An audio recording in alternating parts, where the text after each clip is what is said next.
Welcome to Brainish English Stories. Ivan Dmitrich, a middle-class man who lived with his family on an income of $1,200 a year. He was well satisfied.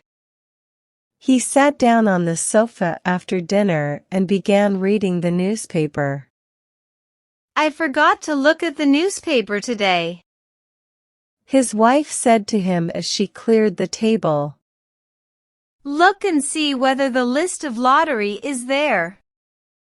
Yes, it is, said Ivan Dmitrich.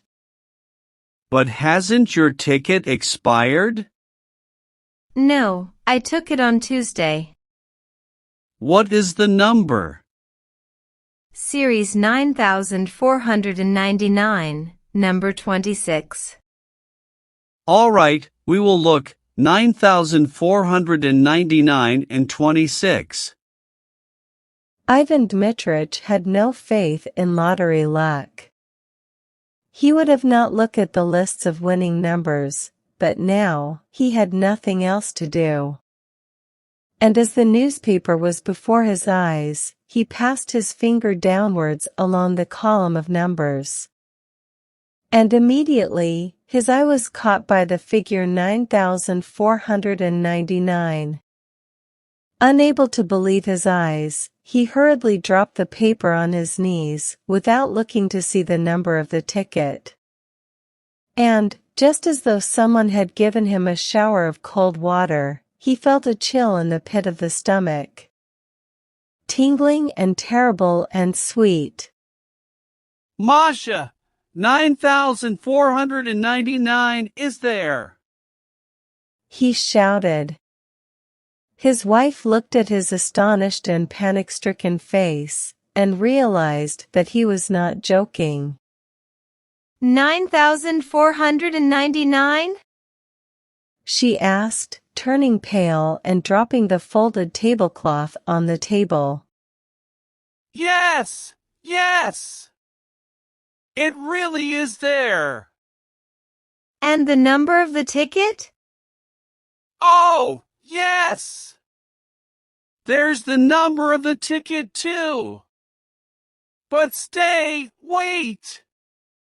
No, I say. Anyway, the number of our series is there. Anyway, you understand. Looking at his wife, Ivan Dmitrich gave a broad, senseless smile, like a baby when a bright object is shown it.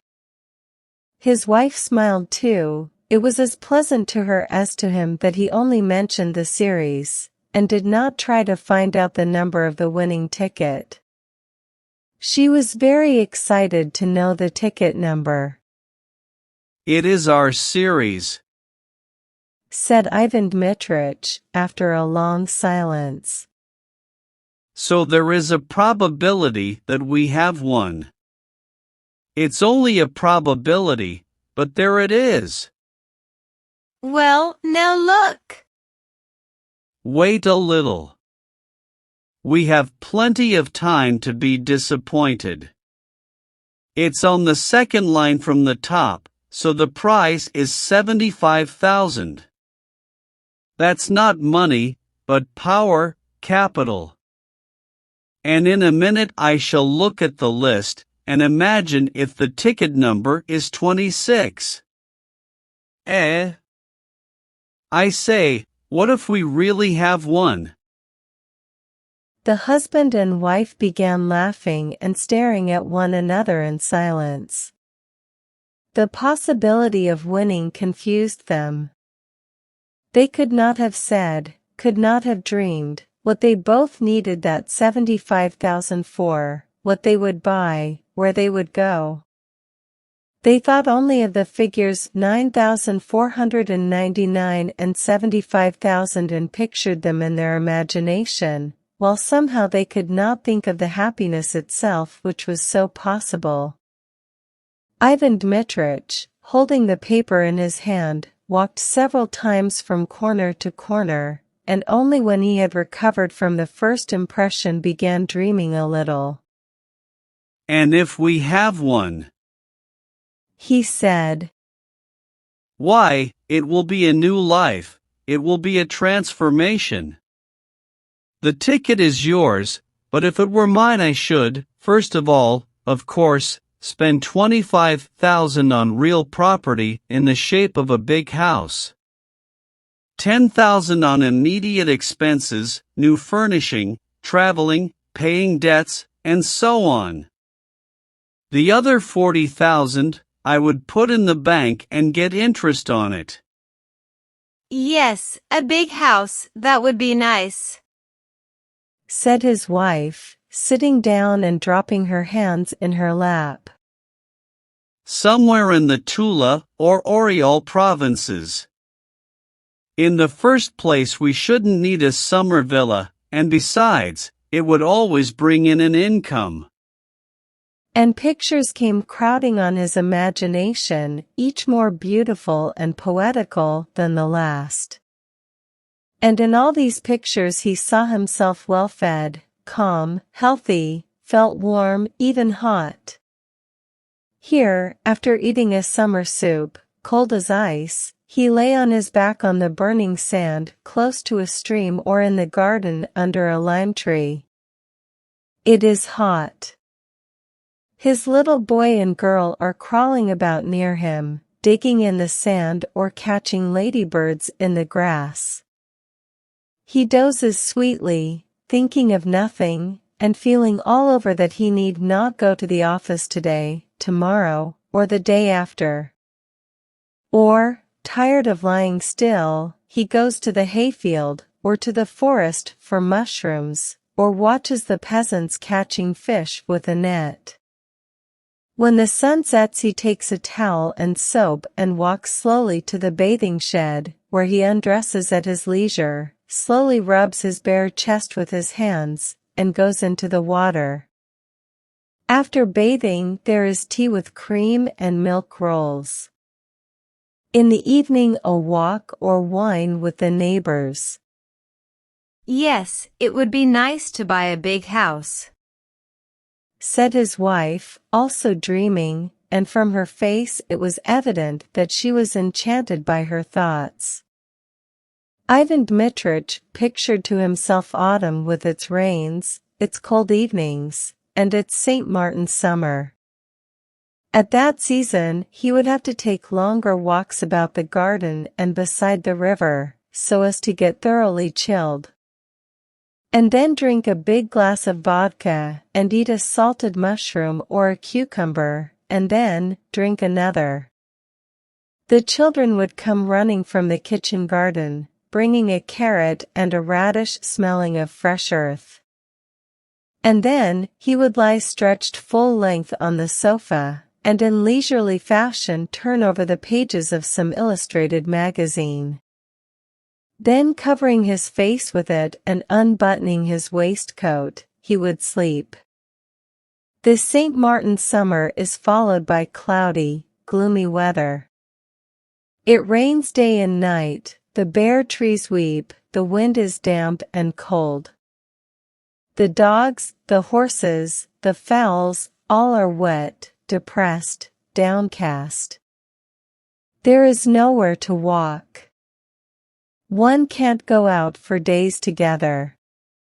It is boring. Ivan Dmitrich stopped and looked at his wife. I should go abroad, you know, Masha. And he began thinking how nice it would be in late autumn to go abroad somewhere to the south of France, to Italy, or to India. I should certainly go abroad too. But look at the number of the ticket. Wait. He walked about the room and went on thinking. It occurred to him, what if his wife really did go abroad? It is pleasant to travel alone. Careless women who live in the present didn't think and talk all the journey about nothing but their children, pain, and they became arrogant because of money. Ivan Dmitrich imagined his wife in the train with lots of parcels, baskets, and bags. She would be sighing over something, complaining that the train made her head ache, that she had spent so much money. At the stations he would have to run for boiling water, bread and butter. She would insult me for every penny, he thought, with a glance at his wife. The lottery ticket is hers, not mine. Besides, what is the use of her going abroad? What does she want there? She would shut herself up in the hotel, and not let me out of her sight, I know. And for the first time in his life his mind thought on the fact that his wife had grown elderly and plain.